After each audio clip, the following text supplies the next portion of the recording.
Hello, Bulls fans, and welcome to the CHGO Bulls Podcast presented by our friends at DraftKings Sportsbook, America's top-rated sportsbook. Download the app and be sure to use promo code CHGO when you sign up. I am Mark K, back in Australia, unfortunately back in Australia, but thankful to be joined by the LeBron of beat writers, I would say. The most handsome of beat writers I've ever seen. William Gottlieb, how are you, sir? Oh God, I'm doing all right. You good? I don't know You what to say anymore. I hated that intro. Let's hyperbole. just restart. That was rough, guys. Oh, the LeBron of beat writers. Oh, I thought I liked the guy. I'm not so sure I was anymore. referencing that LeBron quote from the other day. But that's the completely self-absorbed LeBron quote. It's ironic in that sense. I was being Okay. sarcastic, but also joining us. I'm the man who is too small. Too small. Maybe I should do this to push Steven back off the screen. But joining us as well is our producer extraordinaire, Steven Nicolaides. Steve, how are you, sir? Back off the screen, but I'm good. I'm good. You're good. Thank you for that interesting. I think my new stick is now going to be Wow, trying to find we're a new career name for you today. every single time. All right, let's get this thing back on track. As I noted, I'm back in Australia. Unfortunately, not in studio anymore with the cleanest of intros, with boys. William, but yeah, I'm glad to be back with you, Will. Again, something off the top of the show that I wanted to note. I have some work being done at my home at the moment, so if there's background noise, that's what you're hearing, listeners. Similarly, Will, I think you've got some contractors in as well doing some stuff. So we're busy boys at the moment in that sense. So apologies in advance, folks, if you do hear some noise in the background. But nonetheless, we want to talk balls today. We're going to get through it all as per usual. What are we talking about today? I guess you're asking at this point. But I wanted to have a conversation about, and maybe this is a bit risky, but I want to propose that the Bulls are that they're locked into a playing position at this point. I'm feeling pretty confident about it. There's 7 games left to go. They're 3 games up on the Wizards, 3.5 on the Pacers. So I'm feeling confident. So we're going to explore that conversation in a little bit more detail. We're also going to talk about if the Bulls can get back to 500. It's a big if, but potentially that's something that could happen. But we also want to talk and round out the show talking about maybe some future stuff as well, talking about what the Bulls could be doing in the offseason, particularly in their relationship with the Portland Trail Blazers and the pick that the Blazers owe the Bulls. Casey Johnson had an interesting article from yesterday, I believe it was, in terms of maybe there's something that could be worked out between the teams there. So we'll dive into that in a little bit more detail from our side and give our thoughts on what Casey noted there in that piece. But that's effectively what we're discussing today. Thank you, everyone, for joining us on YouTube, whether you're in the comments, whether you're watching, whether you're on Apple, Spotify, all that sort of stuff. We appreciate everyone's support of what we do here at CHGO. But William, let's kick it off, mate. Are you as confident as I am in terms of the Bulls essentially being safe and having their playing spot almost but as secured at this stage? Yeah, I mean, it's looking all but secure for the top 10. There's going to be some shuffling around. Obviously, the Bulls are 1 game back of both the Hawks and the Raptors, but the Wizards, 3 games now behind the Bulls. They are looking like they are trying to miss the playoffs. The Pacers now 3.5 games back of the Bulls, and although they own the tiebreaker, they are pretty close to being eliminated here. So I feel pretty good about the Bulls at least making. And thanks, Stephen, for posting this graphic. We'll get into some of the details here later, but for the sake of just sort of overarching standings, I think the Bulls are in really good shape, and now it's a matter of can they climb up and get into a spot where they're getting home court advantage in one of these playing games, or best case scenario, having a win in your end situation.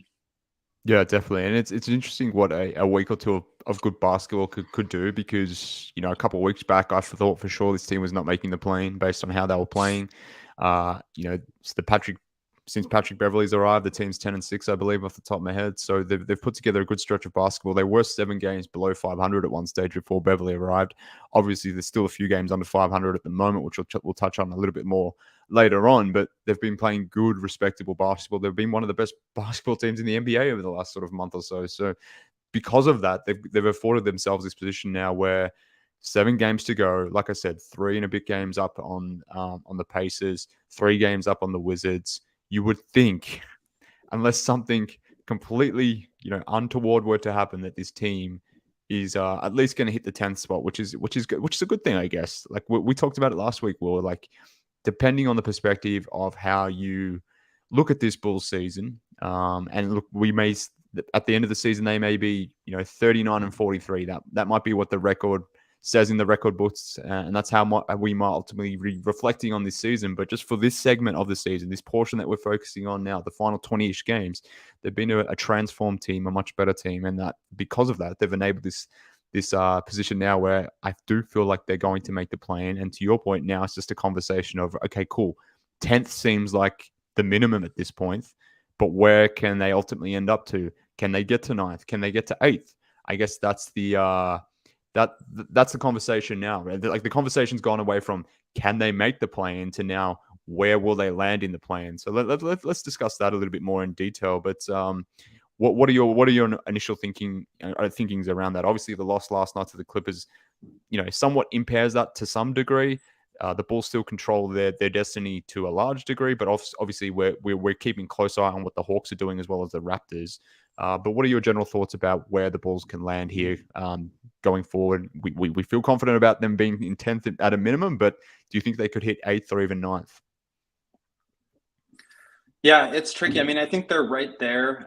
Steven, if you can throw that graphic back up, and sorry, my internet is giving me some trouble here, so I missed a little bit of that. But if you just look at kind of how the teams have been performing, 3-3 over the last couple of weeks there for the Hawks, but they are plus 5.4. You've got the Raptors at 5-2 with one of the best net ratings in the league. And although it seems like the Bulls have been playing at a really high level, they are sort of middle of the pack in terms of net rating.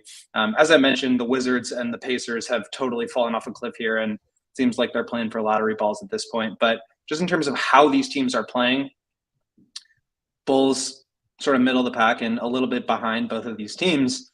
But if you take into account the strength of schedule moving forward, the Bulls have a really favorable rest of the road here, where the Hawks have a really tough schedule, the Raptors even more difficult, and that sort of plays into what we see here with the 538 playoff odds as far as likelihood to get in. So if you gun to my head, if you made me make a prediction at this juncture, I would probably say that I feel pretty confident that the Bulls could get up to the 9th seed.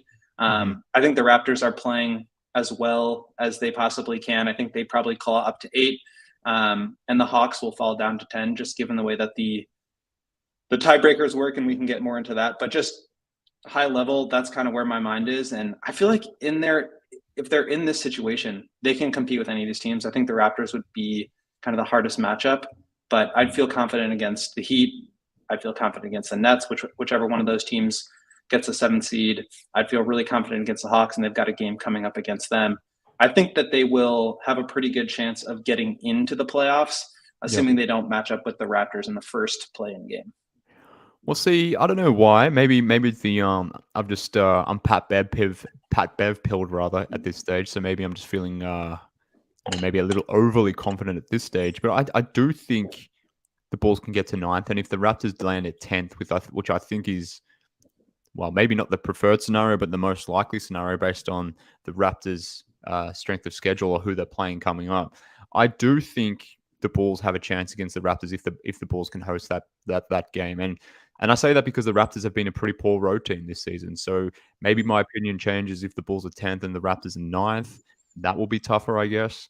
We know that the Raptors have an ability to expose certain things about the characteristics of this Bulls team. So it won't be necessarily an easy game, but I think they can do it. The reason why I say this is, like, here's the Raptors' remaining schedule. So they got Miami coming up, then they're at Philly, at Charlotte again, 2 games in Boston back to back, and then they finish the season against Milwaukee. So the Raptors have a really, really tough schedule. I know those 2 games against the Hornets aren't necessarily tough games in terms of opponents, but if we look at how the Hornets have been playing more recently, we talk about the Bulls defense and how good the Bulls defense has been more recently. Like, the Hornets defense has been just as good, and no one's paying attention, obviously, because they're the Hornets. Not a good team. No one really cares about the Hornets, but the Hornets are playing good basketball. The fact that the Raptors have to go there on the road twice, then continue their road trip, like I said, 2 games in Boston, finishing the season against Milwaukee. Now, granted, who knows what the Bucks are doing at that point? Maybe they're resting guys. Maybe the Celtics are doing that too in some of those games. Obviously, time will tell. But the point is, they've got a heavy road schedule. They're playing some good teams in there as well. So I understand the Raptors have had a good stretch, a good couple of weeks here, but they're not doing so well on the road this season more generally. And I think their schedule is pretty tough. So my bold prediction here, William, is the Raptors land in 10th. I don't know how you feel about that. Maybe you feel a little bit differently to me, but I don't know. I'm kind of down on the Raptors at this point, and I think the Bulls are at least going to make up one position here. Yeah, a rare disagreement for me. I think the Raptors, and we saw it in their last matchup, just are they're trouble for the Bulls. I mean, the way that they offensive rebound, as good as the Bulls are defensive rebounding, they got exploited there. As good as the Bulls have been against pressure and forcing teams to pay for the traps and the doubles and the zoning. The Raptors are good enough. They're long enough. They rotate well enough to where the Bulls have a really hard time executing against that. And so when you have the Bulls' strengths being, or the Raptors' strengths being strengths of the Bulls, but being able to overpower, it's like,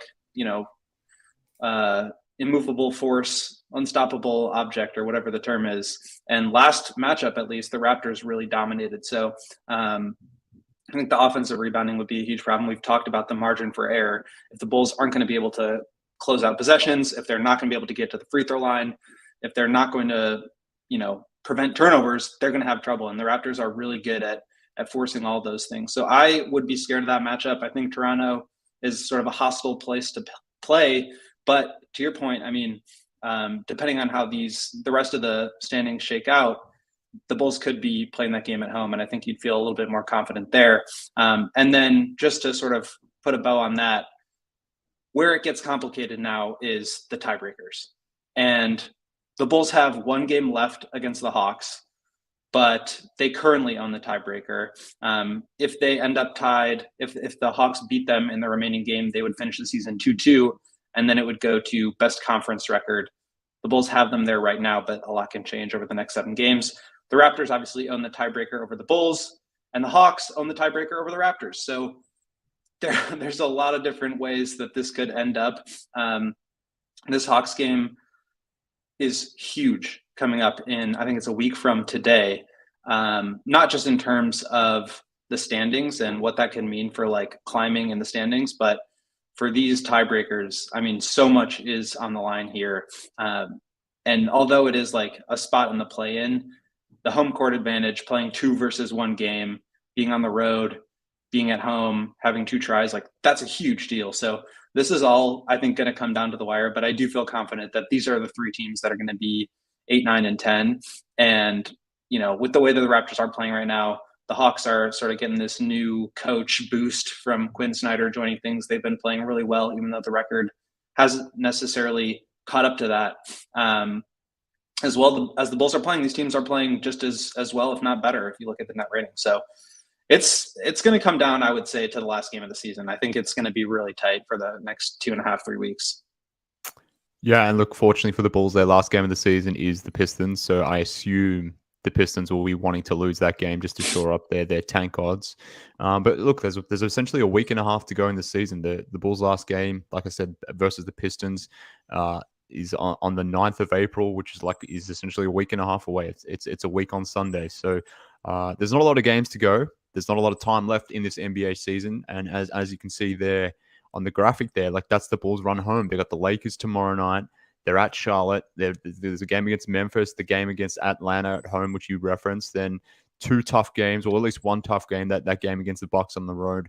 We'll see against the Mavericks. They, in theory, could hurt the Bulls, but we know at the moment that the Mavericks are just sort of all over the place with Kyrie and Luka. And then, as I mentioned before, concluding the season against the Pistons. So there's a chance here that the Bulls can really secure something nice here. So we'll dive into that schedule a little bit more when we talk about their ability to get back to 500. But I guess my counter to the whole Raptors thing and the trepidation around the Raptors and playing the Raptors is, I mean, they're probably the worst half court offense in the NBA. Like beyond the clear tanker teams that are actually trying to win basketball games. Their half court offense is pretty deplorable in many senses. So I think that's what gives me hope as well. And the fact that if the Bulls can get that at home, like I mentioned before, the Raptors all season have just been a terrible road team. Now, in a playing type scenario, like, win or go home type scenario, maybe this, I don't know how relevant all that sort of stuff. But if defense gets amplified, if that intensity of like a playing game starts to get amplified, I think the Bulls, like I said, maybe I'm just feeling confident because of Pat Bev. He's just got me in a different state. Even after losing by 20 last night, you're still feeling good? Hey, I didn't mind that loss last night, to be honest with you. Like to go 2-1 on the road like that. I didn't even. I wasn't sure that would go 2-1. To be honest with you, I felt confident, obviously, against the Blazers. But that Lakers game could have easily been an L. Like, the Lakers are playing good. They've got something to play for. LeBron coming back. I was scared when LeBron was announced that he was playing in that game. The Bulls completely owned the Lakers in that sense and did so with Vooch missing a good chunk of the second half, or if not the whole second half. So that was a really impressive win. And the fact that they at least played a good half of basketball against the Clippers, I thought. Obviously, they ran into the math problem against the Clippers, but in a back-to-back situation against a team which can potentially expose you like the Clippers can, I wasn't too bummed out about that loss. And again, zooming out a bit, the 10-6 over their last 16 games, you're going to have losses here and there where you cop a bad loss. I mean, the Bucks got absolutely owned by the Nuggets. They lost 64-40 in the second half in that game. So if the Bucks have an ability to be absolutely crushed in second halves, then surely a team like the Bulls can as well. So I think more generally, once you zoom out, like, I'm okay with that loss last night. Those losses are going to happen. It's more now just about getting back on track and taking care of business tomorrow and making sure like they don't go on a 3-game losing streak or something like that. If they can get back to their winning ways and win a couple games going forward, that's okay. But yeah, it would have been nice to go 3-0 on the road here. But I mean, the broadcast yesterday had a stat where the Bulls were 6-0 on the road in March. Had they won yesterday, they would have been 7-0 on the road, and would have matched only the Jordan's Bulls in terms of past Bulls teams that have gone 7-0 in a month on the road. So I don't know, when you apply all that context, I guess I was fine with the loss tomorrow. Schedule loss. Yeah, yesterday. I agree with a lot of that. I agree with a lot of that, but I think the one thing that gave me pause was the fact that this was sort of a reminder of how small the margin for error is.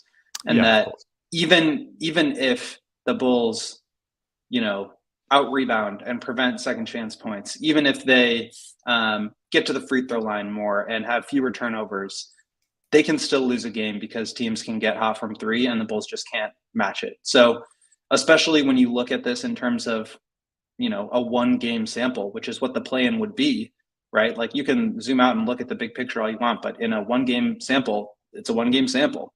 And that's exactly the sort of game that an opposing team could have. So I do think the Bulls have some weaknesses still. And I think of course, this reinforces, I think, some of what we'll talk about in segment 2 or segment 3 here, as far as things that need to happen next season and how they can address those. But as well as the Bulls have played, they're an imperfect team. The margin for error is still small. They've been playing so well that they've been able to get away with it. And I'm not trying to take away from the way that they've played, because they have been awesome. I think in a lot of ways, last year we talked about them playing above their heads during the first half and below their floor for the second half. I think they're probably playing pretty close to how well they should be playing right now, maybe a little bit better, but like 10-6, mid 40s to high 40s win pace feels right to me for the talent on this team. So I think they are playing the basketball that they should be playing. And it's a shame that we haven't seen this for the longer stretch of the season here. But all that being said, the margin is still small. They know that. They know they need to take care of business here, but anything can happen in these 1-game samples. And I would rather go against a team like the Hawks that doesn't shoot any threes, that you can count on to, that has more of a recipe to beat. So it'll be really interesting. I think the rest of the season, for there only being 7 games left, a lot can change during that period of time. And I just want to stay away from the Raptors because I don't trust their ability to finish plays with defensive rebounding. I'm not sure they'd be able to get to the line enough. Obviously, the Raptors don't really shoot either. So that would just be like a old school slugfest Eastern Conference game. And I think the Bulls can win that, but I would say I'd feel like 60-40 confident against the Hawks, against the Heat, and against the Nets, whereas I would feel closer to like, 45-55 in favor of the Raptors in that game. So it's close. But if you're asking me to rank them, I would prefer to stay away from the Raptors. Well, look, I mean, just to sum up this point, and you sort of touched on it, and this is why why we're always on the same wavelength. The point I was going to make, and you're right, in one game, anything can happen. I mean, even the Bulls potentially could get hot from three. Who the hell knows? It's a one-game example. But like to your point, like the Clippers obviously have the ability to get hot. They're one of the better three-point shooting teams in the NBA. The Hawks actually are the 30th in the NBA in three-point attempt rate. The Bulls are 29th. The Raptors are 26th. So in that sense, yes, maybe the Hawks go off in a game. Maybe the Raptors do something crazy and they get hot from three. But it would be unpredictable. It would be unlikely in that sense. Same in the same way that it would be for the Bulls to get hot from three from that point of view. So I guess, anything can happen in one singular game. But in those specific matchups, if the Bulls were to match up against the Hawks or the Raptors, I can't imagine it'll be a 3-point shootout. But funnier things have happened. So we'll see what happens. But I guess it would be like the Raptors getting 25 offensive rebounds and scoring like 57 points in the paint or some version of that. But my point is, definitely. If there's one skill set that any of these teams have that could really hurt the Bulls, I think it's the Raptors' offensive rebounding and transition points out of steals. So that matchup just scares me a little bit. But I do stand by what I said, which is that I'd feel pretty good about the Bulls in any of these games. Yeah, well, look, the one thing the Raptors don't have that the Bulls do, Patrick Beverley. My guy, Pat Bev. And another thing that CHGO has that a lot of people don't. And look, all the people of Chicago have access to this as well, is our friends at ComEd. So the ComEd, folks, if you don't know about ComEd yet, you should, because we talk about ComEd all the time. But if you're not aware, ComEd offer energy efficiency programs which are committed to helping families and businesses in our communities we serve and manage lower their energy usage, lower energy bills now and into the future. So that's why we love ComEd. They help you save that money, as we would say, William. So ComEd offers a wide array of incentives on lighting and other efficiency upgrades, whether that's to commercial, industrial, or public sector customers of all sizes across our territory. So wherever you are, our friends at ComEd can certainly help you out. So customers, if you want to inquire about, upgrading your outdated lighting to energy saving and money saving LED lights, if you want to learn more about network lighting, if you want to learn more about your ability to connect through mobile devices, control your energy through your mobile and save energy through that point of view, our friends at ComEd can certainly help you do all of that. So if you're interested in that, you can visit comed.com/poweringbiz. Biz is BIZ now to start saving energy and money. And like I said, money. If you want to do that, our friends at ComEd certainly can help you out. And I don't know about you, William. I was obviously in Chicago for a couple weeks there. I got to experience Chicago, but I'm assuming this is the case for you guys as well. But utility rates here in Australia, the amount that we are having to pay at the moment is ridiculous. So I kind of wish we had ComEd down here in Australia. Maybe they can branch out and help us out down here. But I'm thankful that ComEd is in Chicago, and you, William, people listening can help. Can reach out to ComEd, as I said, comed.com/poweringbiz, and they can sort you out, helping you save energy and money. Another thing that's I guess that is very important to everyone that can help you. Maybe not save energy, but maybe give you energy, William, is Roman. Can you tell our listeners about our friends at Roman? Yeah, so we've got 38 people watching right now and only 12 likes. So hit the like and get that up. And if you want to get something else up, let me tell you about our friends here at Roman, because everybody wants to have a better sex life, but up to 50% of men have symptoms that get in the way of wanting to or enjoying their sex life. So if you want a better sex life, you are not alone. And that is all right, because Roman is here to help. Roman is the digital health clinic for men, addressing a variety of sexual health needs and offering genuine medication that helps achieve and maintain a strong erection. Roman offers discreet wipes that help you last up to 4 times longer in bed. in men with low T, getting testosterone levels back to normal can help increase libido. Roman offers a testosterone test, which includes lab processing, and if it's appropriate for you, treatment for your low testosterone. And guess what? There's no waiting rooms. There's no hassle. It's a straightforward digital experience from the comfort and privacy of your own home. And if medication or testing is appropriate, Roman will send it directly to your door. Everything arrives in discreet packaging with 2-day free shipping. We love free shipping. We love 2-day free shipping. So if you want to learn more about how you can achieve your personal sexual health goals, go to ro.co/CHGO to get 20% off your entire first order. That's ro.co/CHGO to learn more about how you can achieve your personal sexual health goals. Very good. I can't wait to visit that website. Another thing I can't wait to experience, to get my energy rocking, to get me... I won't go there. But another thing that I want to reference is a watch party that we have coming up. And like, if Roman's not going to do the trick for you, then surely being in the presence of the GOAT, of Big Dave, of Matthew Peck, surely like that will get people excited. So if you want to come watch some Bulls games with our guys, unfortunately I won't be able to attend. But I would love to be there. But if you're not flying back for that? No, unfortunately I can't. But the guys are doing a watch party. So the Bulls play the Bucks on April 5th. And fortunately for everyone that's tuning in, if you're a member, whatever the situation may be, if you want to come hang out with Will, Big Dave, Matt, and just basically any other Bulls fan that's going to be attending this watch party, we're having a watch party at the Beacon Tap. The address is 1374 Lee Street, Des Plaines. I'm pretty sure I've said that right. 6:30 p.m. Des Plaines. Des Plaines. Is it really Des Plaines, or are you pulling my leg now? No, that's what we call it. So it's not D Plains. Okay, Des Plaines, folks. That's where it's going to be at.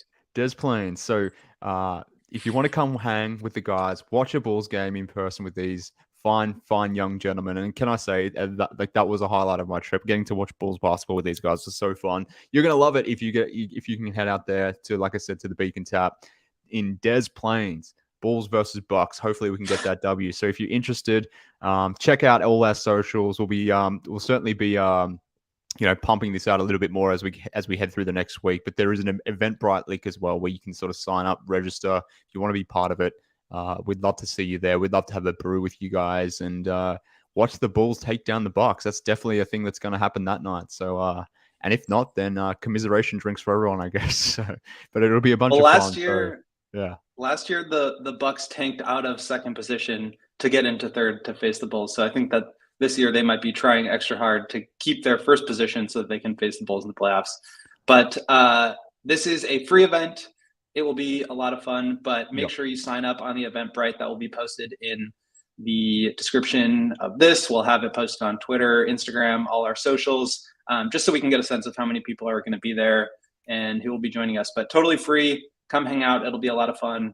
And Mark, we'll miss you, but we'll have Joey. Steven, will you be there? I think you'll be there. We'll have some of the other CHGO friends. I'll probably be there. There it is. We got him. Ladies and gentlemen, we got him. It'll be a lot of fun. Please join us and sign up on the Eventbrite link when you do. Yes, for sure. I mean, if Steven's going, that's reason enough to go, to be honest with you. Actually, I'm only going if Mark goes. I'm going to make it hardball now, so ball's in your court, Mark. That's tough. That's tough. I'll see what I can do. I'll see what I can do. No guarantees, but I'll try to make it happen. But let's get back to the show. And like I said, I'm Pat Bev pilled at this point, so I'm thinking crazy thoughts, William. I'm thinking just completely irrational thoughts. And even after the L last night, I was thinking, all right, the Bulls are only 3 games under 500. Yes, there might be 7 games to go. Yes, there's some tough games coming up. But can they go 5-2 the rest of the way to get back to 500? That was a thought that pumped up into my head. I don't know why. Even after an L, like I said, I was sitting there watching the Clippers game thinking, can they get back to 500? I mean, does it really matter? Is it even important? Probably not at this stage, because like we talked about, they're locked into a play-in position, or hopefully they're locked into a play-in position. It sounds like they're going to be in the play-in. Does it really matter if they're 40-42 or 41-41? Like, probably not. But I don't know why. But it's just something that I started thinking about. So I wanted to explore that a little bit more with you in detail today. But one, is it important for them to get back to 500? Probably not. But I mean, do you think they can do it? Is it something that's possible? So I've been thinking a lot about this too, and I think there's two ways to look at it. But so the Bulls at multiple different points of the season were 7 games below 500. Yeah. I think we can all agree that is not good. They were 13th place for a stretch. And I think at that point, you're looking at the record and the standings to determine like what you think of this team and whether this season has been a success. But if they do put this surge together to get themselves up to 500, which they haven't been since like early November, if memory serves. Yep. November 6th. Are you looking? Yeah, November 6th. So if it gets to that point, and 5-2 over this next 7 games is not a given by any means, but like, are you looking at, in order to determine success, are you looking at like the last segment of the season? Are you looking at the overall record? Are you looking at the lows? Are you looking at the highs? Are you looking at where you finish in the standings? Are you looking at where, or if the Bulls are able to make it to the playoffs, how that goes? I think there's a lot that factors into this. And for me, where it comes down to is sort of a lukewarm, cold take, maybe. Like, you have to factor all of it in.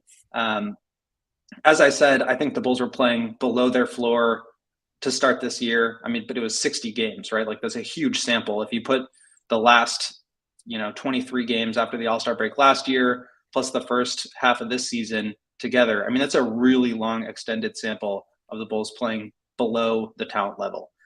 Now you have a solid sample here of the last 20 odd games of them playing a lot better, but does that make you confident going into next season that you don't need to make any changes, or that you can bring this group back together and that they'll continue on?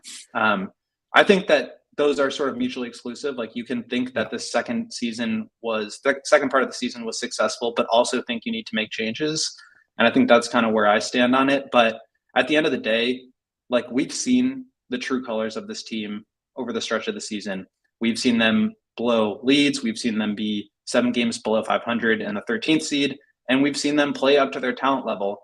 But to me, what we haven't seen is the consistency. And I think in order to get to that level of consistency, you need to be looking for ways to get better.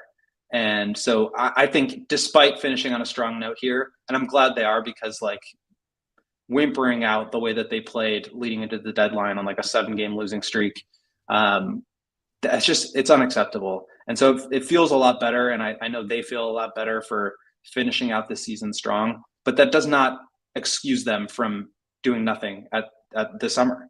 Like, they did nothing at the trade deadline, that they did nothing at the summer and trade deadline prior to that. So they still have a lot of work to do, even though they've been playing a lot better. Completely agree. And I want to make that clear, like, that even though that I'm enjoying the recent month of Bulls basketball, like I said, 10-6 over the last 16 games, being one of the better teams on both sides of the ball, top 5 in net rating. Like, they've been a completely different basketball team over the last month than what we've seen previous. So, I don't want to take away from that, and I've been thoroughly enjoying the last month. But to your point, I also want to make clear that however this thing ends, whether they make the play-in, whether they get back into the playoffs, whether they, irrespective of what they do in the playoffs, that, those results won't determine, or shouldn't determine, inaction in the offseason. So let me make that clear. We're aligned in that thinking. Some things need to change. They have to change, and the Bulls will be forced to change certain things based on the fact that, half of their roster will be free agents. There'll be obviously the tax implications of everything. So there's going to be some forced changes regardless. But irrespective of how this season finishes, whether it's good or bad, there has to be changes next season. I guess what I'm getting at more here is just this season specifically. And I guess why I come back to 500, maybe this is just being dumb and liking nice round numbers, and rather than being at whatever 40 and 42 equals in terms of percentage, or 0.48 something, whatever it will be. I don't know. Maybe that's why my brain just likes looking at that round number and thinking 500 would be nice to get to. But I think more generally why it would be nice to get back to that point is the point you raised before. Like, this team just hasn't been back at 500 for months now. So if they were to get back to 500, yes, is that like categorically different from being 40 and 42 or 39 and 43? No, not really. Like, it's a couple games. Who really cares ultimately?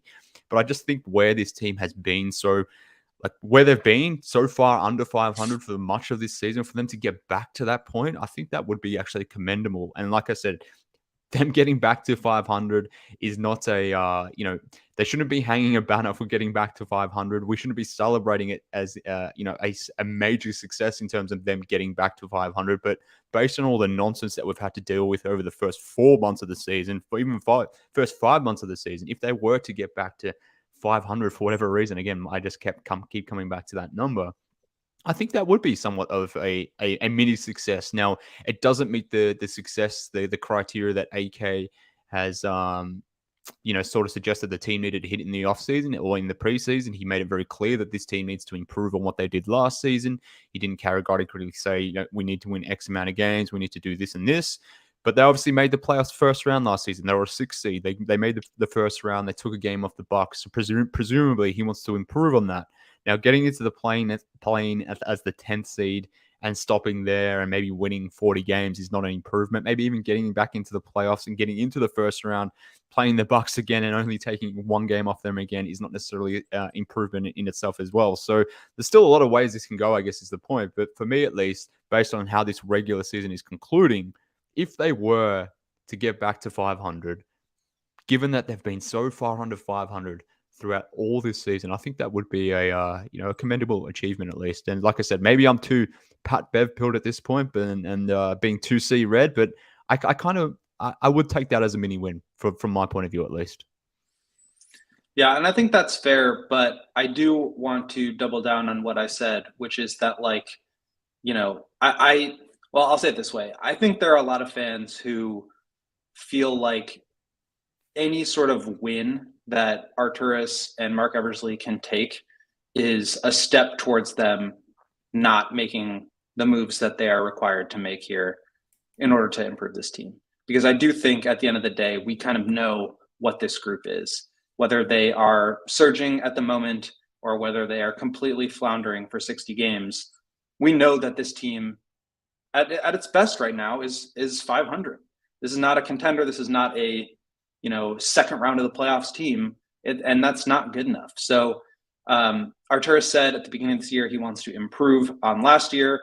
Presumably that means 2 things: having a better record and making it further in the playoffs. Now, you could quibble and say, does that mean losing the first round playoff series in 6 games instead of 5? Maybe, but I think the idea is that there are fans who don't want to even get to that point because it's just ammunition for AK to say, I'm not going to do anything again.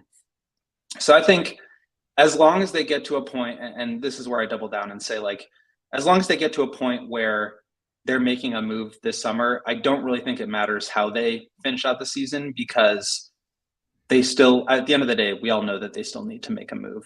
And so if performing at a 500 or, finishing the season, whatever it would be after the All-Star break to get back to 500, if that's ammunition to avoid making a move, I think that would be a bad thing. If they're going to make a move anyway and they can just claw back up to 500 and save face a little bit, but at the end of the day, it's still going to result in some changes, I'm fine with that too. But like I said, at the end of the day, we know what this team is. We know what their ceiling is. And as well as they've played, and I've said this multiple times on this podcast already, they have played a lot better lately. I don't want to take that away from them, but the ceiling is what the ceiling is. And they're going to have to make some moves regardless of how the season shakes out. 100%. And I don't disagree with that. They have to do something in the offseason, and that thing obviously is giving Patrick Beverley a 5-year, $272 million contract. So that's clearly something that needs to happen. But, I certainly take your point. We're aligned. I don't want the fun that we're getting wrapped up in the moment. And like I said, who knows how this thing plays out? Maybe they lose in their first playing game and they don't get into the playoffs. So obviously that would be categorically a failure in terms of what AK had said in preseason. Maybe they win a couple playing games. Maybe Patrick Beverley is destined to get us back in the plane, and we get into the playoffs and get absolutely demoralized by the Bucks in the playoffs again. And again, that would be considered a failure in that sense. So who knows how it's going to play out, I guess. But yeah, I think there's also a difference between not meeting your goals and a complete abject failure. Yeah. I think if they were to have finished the season 7 games under 500, that's an abject failure. If they get back and show some resilience and make it into the play-in and are competitive, that is not meeting your goal because they're not advancing to the second round, which is what presumably the stated goal was. They're not meeting their goal, but they're still, being competent. And so that to me is better than just like a complete failure. But again, that comes under the assumption that there will be some changes made. So I think there's a difference between failure and not meeting your goal. There is some space in between those two things. And as long as there's motion this summer, to me, it doesn't really matter, but it's certainly nice to have them, not be a laughing stock, and to see some of these other teams backsliding, like the Mavericks right now are just lost to the Hornets twice in a row. They're out of the play-in tournament. Like, it makes you feel a little bit better. A couple weeks ago, we were talking about, do the Bulls have the bleakest outlook in the entire NBA? Like, you don't feel that way. You don't feel that extreme about this team anymore, even if they don't meet their goals. Definitely. So, like I said, we'll see how it plays out. Obviously, whatever happens now, unless something crazy were to happen and they went on some miraculous run in the playoffs, then I think that would be the only explanation or the only justifiable reason for not doing something notable in the offseason. But irrespective of what happens now, assuming something reasonable were to happen, whether that's in the play-in or the first round of the playoffs, then yes, that's a separate conversation. They still need to make obviously drastic changes in the offseason, because even being 500 in the grand scheme of things isn't good enough. But maybe I guess my point is, where they have been at points in this season, I think 500, getting back to 500 would be somewhat commendable. But let's move on. Let's talk about our friends at Foco. So Chicago, you've already got the best coverage for your favorite team. So if you want to get fitted out in the best sports gear going around, then Foco have got you guys covered, whether that's from Soldier Field to the United Center, all the way to your living room, whether it's north side, south side, whatever it might be. If you're interested in getting yourself a hoodie, some slippers, some signs, some bobbleheads, everything in between. Baseball is back. If you want to come support your team, whether you're repping the Cubs, the Sox, whatever the situation may be, our friends at Foco can help you get decked out. If you want to look as smooth and as cool and just damn, DeMar is the coolest guy I think I've ever seen in my life, to be honest with you. If you want to look like DeMar DeRozan and you want to be decked out like him, then get decked out with the leaders of apparel in sports, merch, collectibles, whatever it is you're looking for. Our friends at Foco can hook you up. So if you're looking for the perfect gift for that football fan in your life, the Bears are on the up. Everyone wants to be wearing their Bears gear. Everyone wants to be repping the Bears. The Bulls, like I said, the Bulls they're in the play-in. Well, hopefully in the play-in. I'm feeling a playoff run. Pat Bev. If you want to get some Pat Bev merch from Foco, I'm sure our friends at Foco, if they haven't already, they're going to be getting on that Pat Bev bobblehead.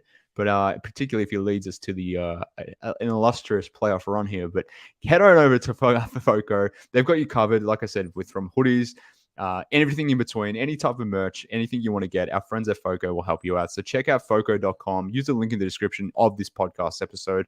And for all non-presale items, if you use the promo code CHGO, you will receive 10% off. What a great deal that is. So friends, rep your sports teams. So much sport happening at the moment. Chicago sports is on fire at this point. The Bulls on the upward trajectory back to 500.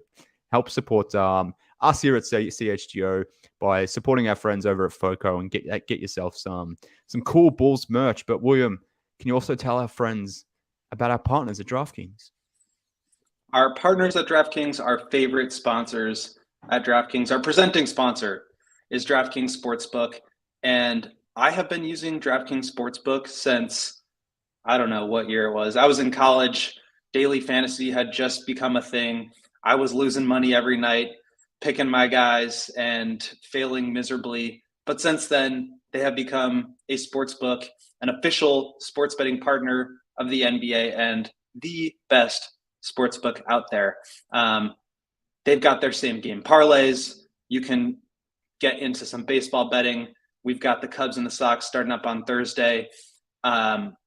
Just unlimited betting and great lines, great odds over here at our friends with DraftKings. And today is Tuesday, and that means we've got our pick of the week.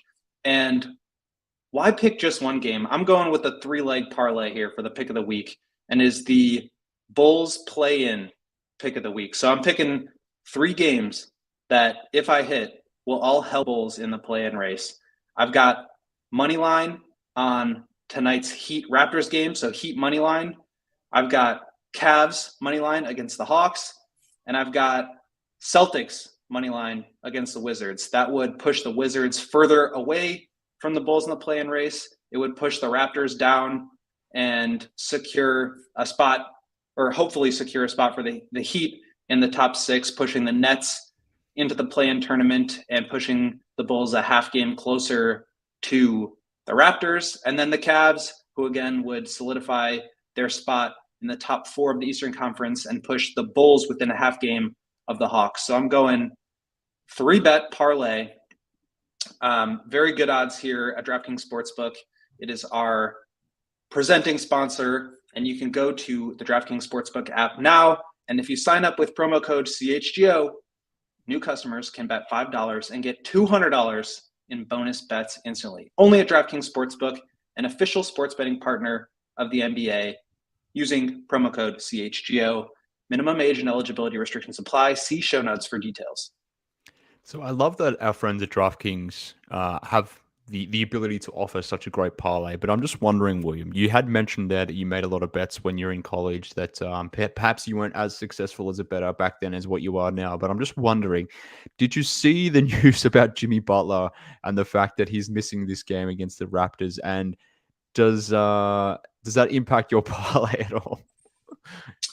I did not see that news. I did place the parlay before we started recording, and I'm sure that I will still be losing money. As always, folks, use DraftKings Sportsbook, but fade my picks. That's all I can say. Exactly. So look, I love the fact that DraftKings. I'm rooting for the Bulls to get better playoff position. I think that's really the message here. Okay.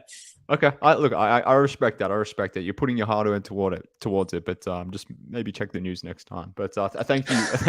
Thanks again to our friends at DraftKings for always fade offering us the ability to put our hard earned towards some good gambling fun. And look, I'm hoping that parlay hits, because that's obviously very favorable for the Bulls and everything we've sort of talked up pre this ad read. But let's close this show. I wanted to hit on this article by Casey Johnson. So I've read some good things about the Bulls the last few days. So obviously head to allchgo.com to read all of William's stuff. He had a good story from last night as to how the Bulls allowed the Clippers to fire from 3-point line last night.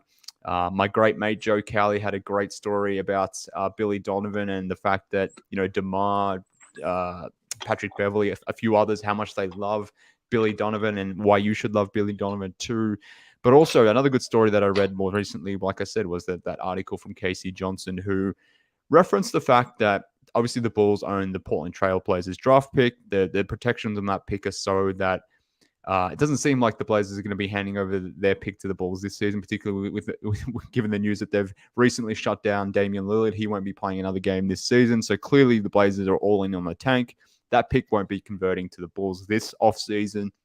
And who knows where the Blazers are going to be over the next few years, to the point where this pick is lottery protected for the next number of years. Maybe this pick will just never convey to the Bulls. And similarly, because of that fact, the Blazers don't have a lot of control about what they can do with their draft assets in terms of what they can trade in the future. And Damian Lillard made it very clear over the last week that he's not interested in a rebuild, that he wants to see improvements, these sorts of things. So obviously the way the Blazers can facilitate all that is by trading future first-round picks for ready-made players, and they can't do that unless they sort this pick out with the Bulls. So Casey was essentially positing maybe the Bulls, maybe the Blazers can get together in the offseason, do a deal whereby maybe the Bulls hand back the Blazers their pick, and in exchange, maybe the Blazers can send the Bulls a pick that they received for Josh Hart at the deadline, where they got a first-round pick from the Knicks in the 2023 draft. So that was the basic premise of Casey's article. Obviously, head to NBC Sports Chicago to read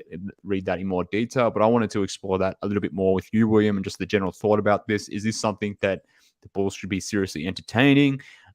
If you were in AK's position, what would you be doing?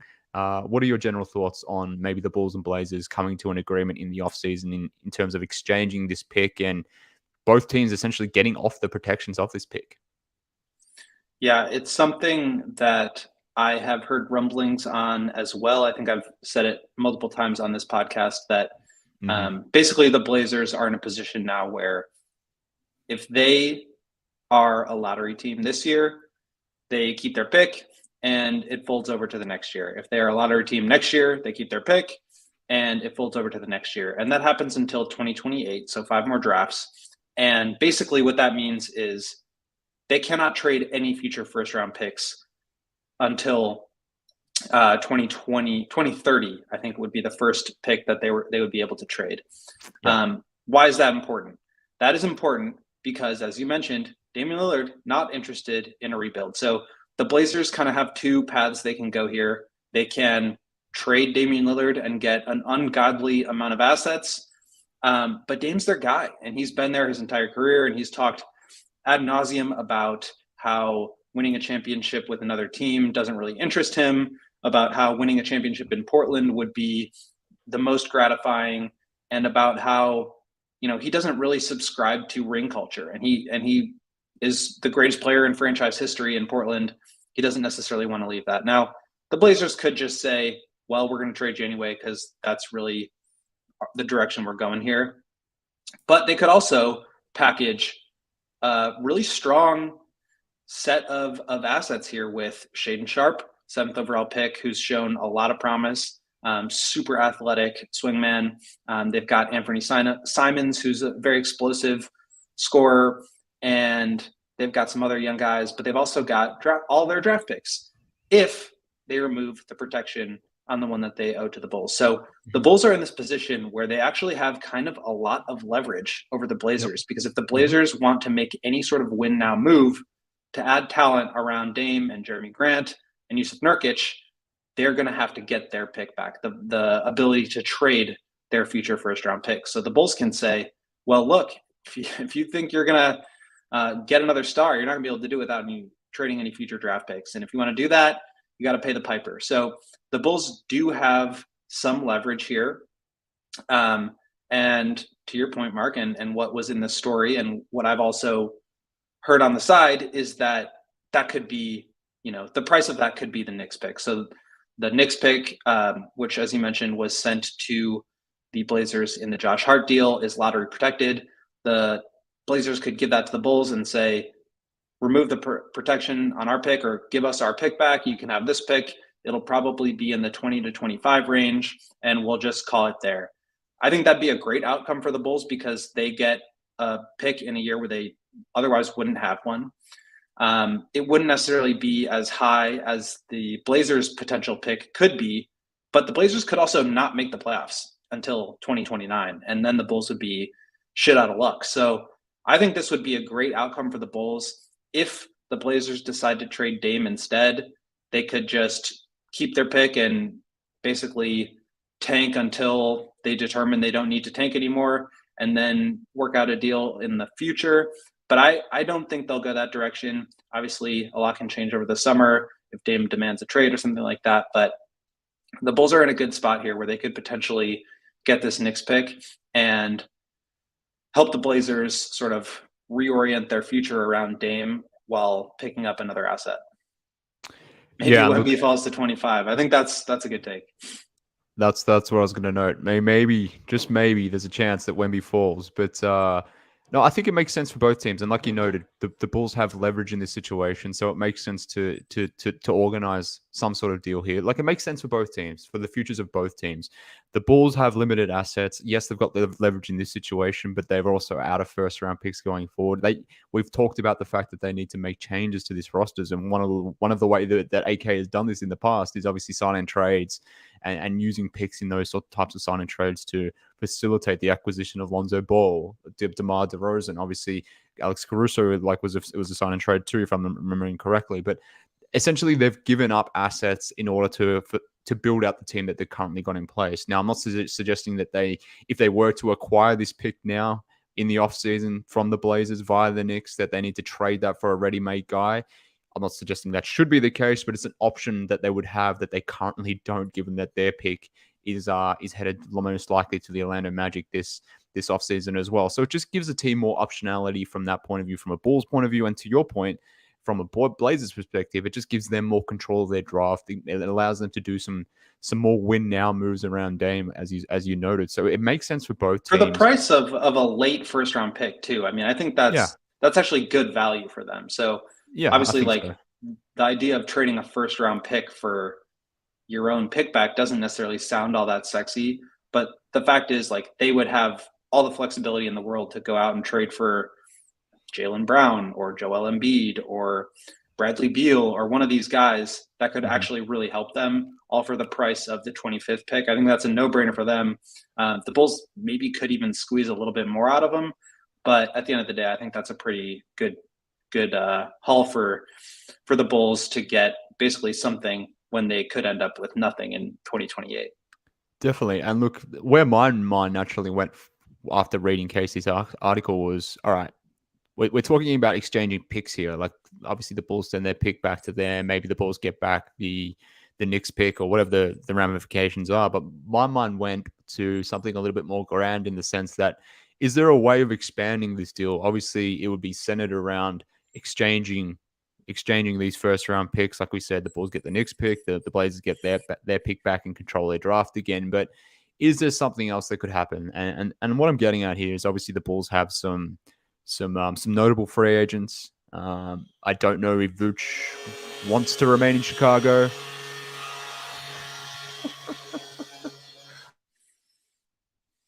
I'll take over. We don't know what the future holds for the Bulls. As far as Vooch goes, Kobe, they've got big decisions to make with Patrick Beverley and what percentage of the 35% max, 35% of the cap max that he's eligible for as a 10-year veteran in the NBA.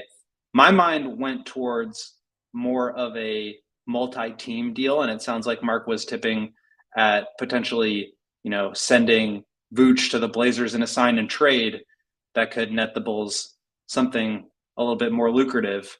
My mind went more towards like Bradley Beal and Kyle Kuzma to the Celtics, Jaylen Brown to the Blazers, and the Bulls get that pick with Shaedon Sharpe and Simons and a bunch of picks going back to the Wizards. That would be an interesting way for the Wizards to reset, for the Blazers to add another star next to Dame, more wing depth and shooting and defense, and for the Celtics to get the St. Louis boys back together. Bradley Beal, I think, would probably waive his no trade clause to go play with his guy, Jason Tatum. So that I thought was interesting. But to your point, Mark, I think there's also opportunity here for the Bulls to maybe do a sign and trade with Vooch and get Nurkic back or something like that, who's definitely fallen off a bit of a cliff. Mark, you're back, and maybe you can take away the details so I don't have to keep guessing. No, that's exactly what I was hinting at. And maybe the guy that's sitting up on my roof now, working on my roof, maybe he just didn't like the idea of expanding the trade, and that's why he decided to put the power tools on. But that's where I was going. Like, Vooch is a free agent. Maybe there would be a sign and trade there. Obviously, Vooch is better than Nurk. Maybe we can organize something else. But maybe that's what I was thinking, at least. Maybe expanding the deal or making it look a little bit differently. Obviously, in that example, if you're giving up Vooch, getting Nurk back, maybe Nurk back, the Bulls could extract even more value from the Blazers. Maybe the Blazers are DeMar DeRozan destination. Obviously, DeMar's got 1 year left on his deal. I don't know. I guess that's what I was thinking. Maybe we can talk about this more in depth in the offseason, but it's just something to think about. Like, there's obviously there's a connection between these two teams because of this pick. It makes sense for both of these teams to do a deal in the offseason. But maybe it makes more sense as well to have a look a little bit more broadly, I guess, is the point. But obviously, we'll see. We'll see how it all unfolds. But let's wrap up the podcast here until my roof might just cave in. So maybe now's an opportune time to wrap up this podcast. William, thank you for joining me. Stephen, appreciate you producing the show as always. Everyone for tuning in on YouTube, and everyone in the comments, whether you're tuning in by YouTube, watching us live, we really appreciate that. Obviously, supporting us. Hit the like on your way out. If you're listening to us on Apple or Spotify, obviously 5-star reviews, all that good stuff, friends. That would be certainly greatly appreciated. Thank you to our friends who sponsored the show today, in particular our mates over at DraftKings Sportsbook. We appreciate everyone's support. But for William, at Will_Gottlieb, I am MK Hoops on Twitter. Stephen, and for Stephen Nicolides as well. We appreciate everyone for tuning in, and go Bulls, and hopefully we get that dub against LeBron and the Lakers tomorrow. too small LeBron and the Lakers. So let's get that dub tomorrow. But again, thank you everyone for tuning in, and we'll be back for post game tomorrow night. Will, Matt, and Dave will have you all covered there. So appreciate you guys tuning in, and speak soon, Bulls fans.